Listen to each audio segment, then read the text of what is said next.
Hi ಎಲ್ರಿಗೂ ನಮಸ್ಕಾರ. ನೀವು ನೋಡ್ತಾ ಇದ್ದೀರಾ ರೀಲ್ ಟು ರಿಯಲ್ ರಿವ್ಯೂ.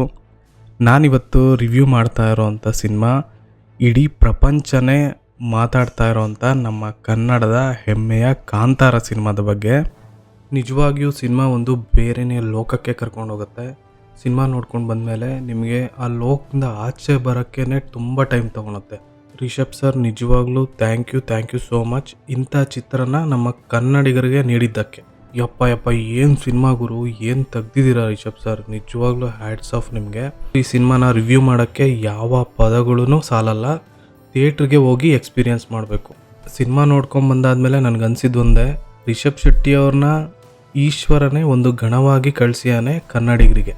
ಇನ್ನು ಕಥೆಯ ವಿಚಾರಕ್ಕೆ ಬರೋದಾದರೆ, ಕಾಂತಾರದ ಜನ, ಅವರ ನಂಬಿಕೆಗಳು, ಅವರ ಆಚರಣೆಗಳು, ಅವರ ಈಶ್ವರನ ಊದೋಟ, ಬೆರ್ಮೆ, ಗುಳಿಗ, ಬಾಂಗ್ರಾದ ರಾಜ, ಅವರ ಕುಟುಂಬ, ಬಂದರು, ವ್ಯಾಪಾರ, ಕಡಪದವರು.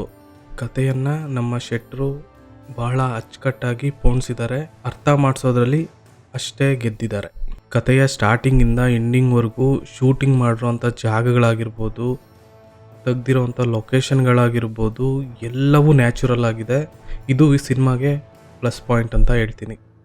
ಡೇ ಆ್ಯಂಡ್ ನೈಟ್ ವಿಜುವಲ್ಸ್ ಎಲ್ಲ ಹೆಂಗೆ ತೆಗ್ದಿದ್ದಾರೆ ಅಂದರೆ, ನಾವೇ ಕಾಡಲ್ಲಿ ಕೂತು ಎಕ್ಸ್ಪೀರಿಯನ್ಸ್ ಮಾಡೋ ನಮ್ಮ ಕಣ್ಮುಂದೆ ನಡೀತಾ ಇದೆ ಏನೋ ಅನ್ನೋ ರೀತಿ ಅನಿಸುತ್ತೆ. ಒಂದಷ್ಟು ಗ್ರಾಫಿಕ್ಸ್ ದೃಶ್ಯಗಳು ಬರ್ತವೆ, ಅವೆಲ್ಲ ಯಾವುದೂ ಆರ್ಟಿಫಿಷಿಯಲ್ ಅನಿಸಲ್ಲ, ಯಾರು ಮ್ಯಾನ್ ಮೇಡ್ ಕ್ರಿಯೇಷನ್ ಅನಿಸಲ್ಲ, ಎಲ್ಲವೂ ನ್ಯಾಚುರಲ್ ಆಗಿ ಅನಿಸುತ್ತೆ. ಅಷ್ಟು ಚೆನ್ನಾಗಿದ್ದಾವೆ. ಟ್ರೈಲರಲ್ಲಿ ಬರೋವಂಥ ಹುಲಿಯ ಕ್ಯಾರೆಕ್ಟರ್ ಏನಿದೆ, ಸಿನಿಮಾದಲ್ಲಿ ಒಂದು ಒಳ್ಳೆ ಮೈನ್ ಕ್ಯಾರೆಕ್ಟರ್ನ ಪ್ಲೇ ಮಾಡಿದೆ. ಹುಲಿಯ ಪೋರ್ಷನ್ ಬಂದಾಗ ಚಿತ್ರದ ಕತೆ ಬೇರೆ ಲೆವೆಲ್ಗೆ ತೊಗೊಂಡೋಗುತ್ತೆ. ಹುಲಿ ಜೊತೆಗೆ ವರಾಹ ದೇವರು, ನಂದಿ ದೇವರು, ಹಾಗೆ ಒಂದಿಷ್ಟು ಪ್ರಾಣಿಗಳನ್ನ ಗ್ರಾಫಿಕ್ಸ್ ರೂಪದಲ್ಲಿ ತೋರಿಸಿದ್ದಾರೆ.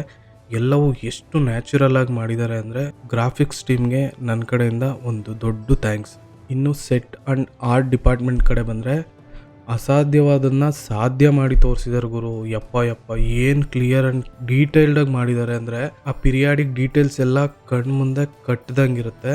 ಅದಕ್ಕೆ ತಕ್ಕಂಗೆ ಸಿನಿಮಾದ ಸಿನಿಮಾಟೋಗ್ರಾಫರ್ ಅರವಿಂದ್ ಕಶ್ಯಪ್ ಅವರು ಅಷ್ಟೇ ಚಂದವಾಗಿ ನ್ಯಾಚುರಲ್ ಆಗಿ ಅದನ್ನು ತಮ್ಮ ಕ್ಯಾಮ್ರಾದಲ್ಲಿ ಸೆರೆ ಹಿಡ್ದಿರೋದು.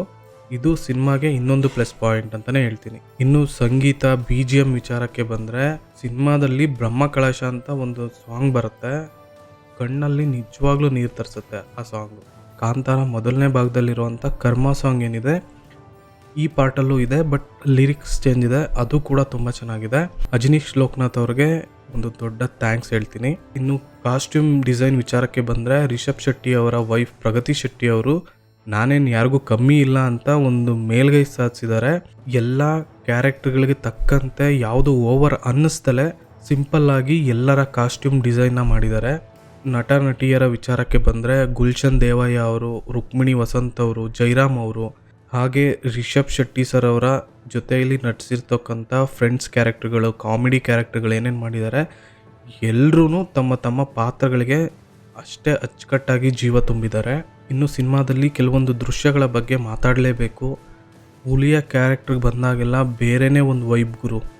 ಆ್ಯಂಡ್ ರಥದ ಸೀನ್ ಆಗಿರ್ಬೋದು, ಫೈಟ್ ಸೀನ್ಗಳು, ವಾರ್ ಸೀನ್ಗಳು, ಶಿವನ ಅವತಾರವೆತ್ತ ರಿಷಬ್ ಶೆಟ್ಟಿನ ನೋಡೋಕ್ಕಂತೂ ನಿಜವಾಗ್ಲೂ ಮೈ ರೋಮಾಂಚನ, ಮೈ ಜುಮ್ಮನತ್ತೆ.